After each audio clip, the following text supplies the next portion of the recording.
Okay, for the area of parallelogram, kids, the area of parallelogram is the product of base and height. So, A is equals to base times height.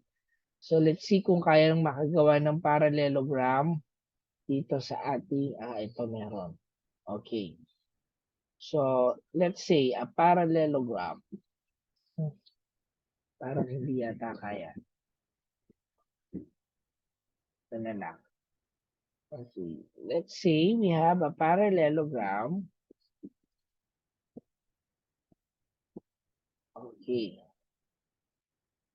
So, alin dyan ang base? Itong nasa baba, tapos yung height. Okay. Yung taas niya. Okay. Wala yatang broken line to. Ito na lang. Okay. The base and the height. Okay. So, let's say our base is 2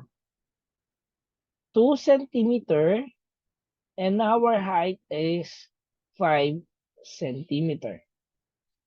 Okay. So, parallelogram at ang hinahanap natin ay area. So, gagamitin natin itong formula na to na A is equals to base times height. So, A, ano yung base natin? Ano yung base natin?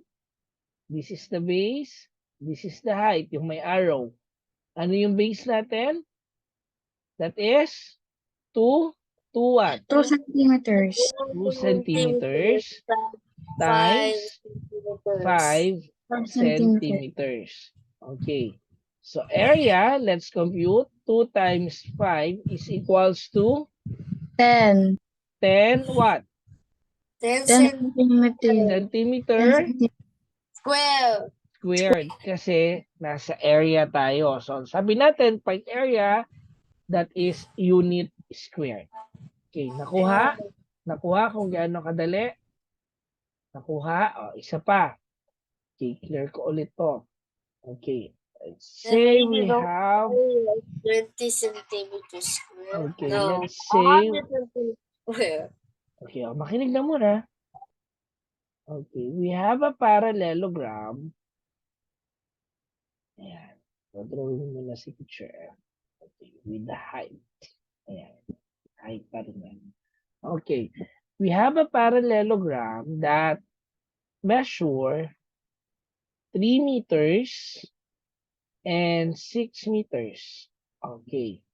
So again, using this formula ng parallelogram, A is equals to base times height. Yung base, yung nasa baba, yung height, itong arrow. So A, transpose natin, gamitin natin, is equals to 3 meters times what? What is the height? Meters. 6 meters. Okay. So area is equals to 3 times 6. 18 meters. 18 meters 18 squared. Okay, very good. Nakukuha. One last example. Okay. How about we have a parallelogram? Okay.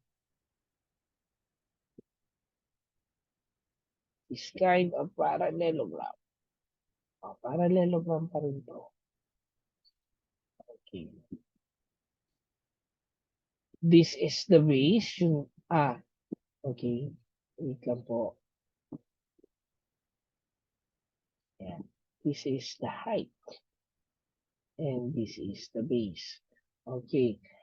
Ang base natin ay measured ng 3 yards. Okay.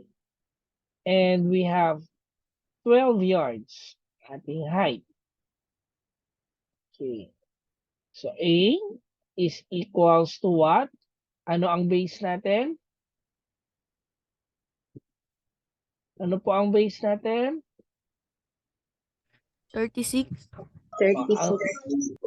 Base muna, base. Kinumpute ko na kagad eh. 3 yards. Okay. Okay.